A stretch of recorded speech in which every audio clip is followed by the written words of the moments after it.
अजिंठा परिसराचा विकास होणार आहे. सिल्लोड सोयगाव पर्यटन प्रकल्पांना सुद्धा गती मिळणार आहे. या संदर्भात मुंबईमध्ये उच्चस्तरीय आढावा बैठक घेण्यात आली. यामध्ये पर्यटकांसाठी आधुनिक सुविधा उभारण्याचे आदेश देण्यात आले.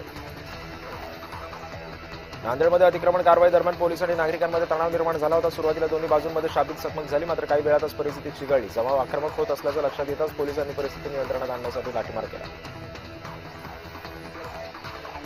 भंडाऱ्यामध्ये अवकाळी पाऊस आणि वाऱ्याचा तडाखा बसलाय. कापणीपूर्वीच धान पीक धोक्यात आले. वाऱ्याच्या तडाख्यामुळे पिकं आडवी पडत असल्यानं उत्पादन घटण्याची भीती शेतकऱ्यांनी व्यक्त केलेली आहे. नुकसानग्रस्त शेतकऱ्यांनी सरकारकडे तातडीनं मदत देण्याची मागणी सुद्धा केली आहे. वाशिमच्या काटेपूर्णा अभयारण्यामध्ये वन्यजीवांसाठी पाण्याची उपाययोजना करण्यात आल्याचं सांगण्यात येते. कडक उन्हामुळे नैसर्गिक पाणवठे आटल्यानं अभयारण्यात टँकरद्वारे पाण्याचा पुरवठा केला जातो.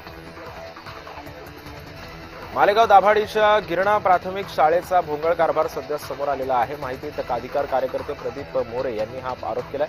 त्यांनी शाळेला भेट देत काही रजिस्टरची सुद्धा पाहणी केली. यामध्ये काही बाबी खोट्या आणि अपूर्ण आढळल्याचंही त्यांनी सांगितलं. राज्यमंत्री आशिष जयस्वाल यांनी पावसाच्या परिस्थितीबाबत आढावा घेतला. पावसामध्ये जर जास्त अंतर पडल्यास शेतकऱ्यांनी दुबार पेरणीची वेळ येऊ शकते. त्यामुळे शेतकऱ्यांनी अशा परिस्थितीचा सामना करण्यासाठी मार्गदर्शन करण्याच्या सूचना कृषी विभागाला दिल्याची माहिती जयस्वाल यांनी.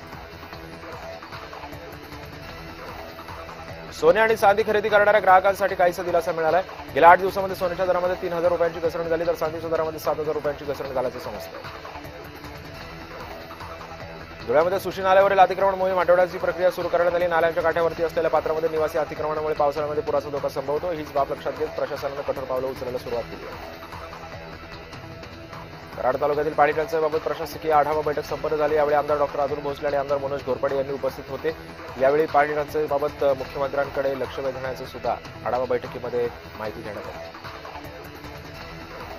नसरापूर अत्याचार आणि हत्या प्रकरणाच्या निषेधार्थ सोलापुरात सकल हिंदू समाजानं आंदोलन केलं. नराधमाला फाशीची शिक्षा व्हावी यासाठी शिवसैनिक आणि सोलापूरकर रस्त्यावर उतरले होते.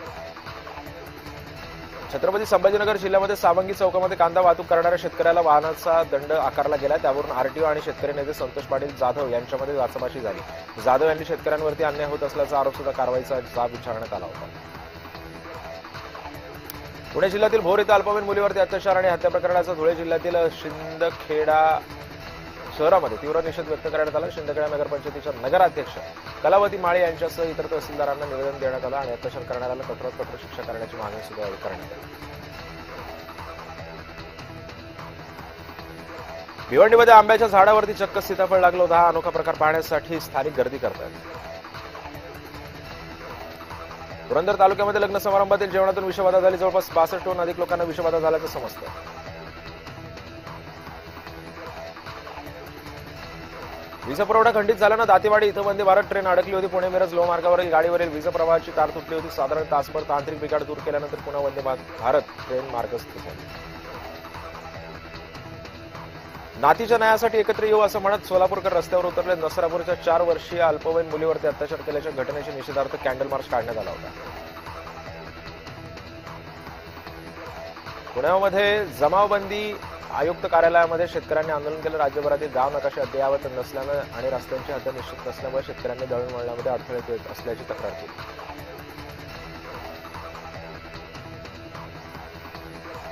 हिंगोली शहरामध्ये सोसाट्याचा वाऱ्यासह वादळी वाऱ्यासह अवकाळी पाऊस झालाय आणि नागरिकांना उकाड्यापासून काहीसा दिलासा मिळाला आहे.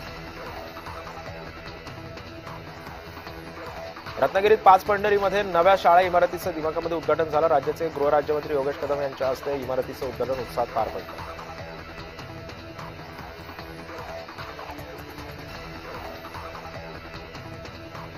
नसरापूर अत्याचाराप्रकरणी लासलगाव इथं अखिल भारतीय ब्राह्मण समाजानं संताप व्यक्त केला. लासलगाव पोलिसांनी निवेदन देत आरोपीला कठोर शिक्षेची मागणी केली.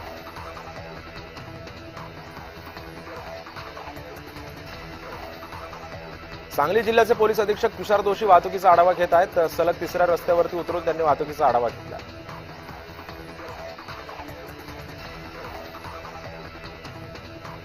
अंगारकी चतुर्थीनिमित्त जळगाव येथील पद्मालय परिसरामध्ये भाविकांनी रीग लावली. डाव्या आणि उजव्या सोंडेचे गणपती असलेले एकमेव मंदिर म्हणून देवस्थान प्रसिद्ध आहे.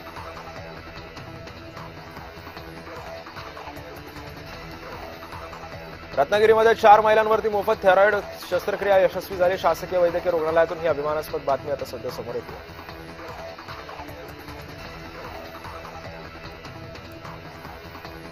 बीड जिल्ह्यामध्ये गेल्या 5 दिवसापासून पेट्रोल आणि डिझेलची टंचाई निर्माण झाली. पेट्रोल पंपावरून नो स्टॉकचे बोर्ड सध्या निघाले असून परंतु रांगा मात्र कायम आहेत.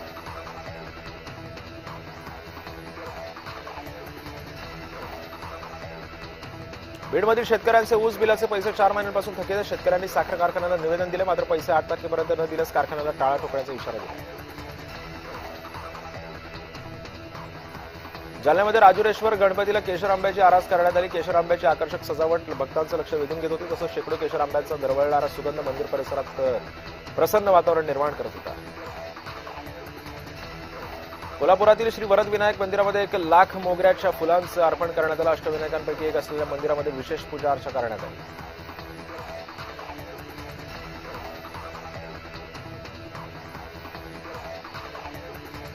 गोंदिया जिल्ह्यामध्ये वादळी वाऱ्यासह अवकाळी पावसानं हजेरी लावली. कापणीला आलेल्या धान पिकासह आंबा बागेला फटका बसण्याची शक्यता आहे.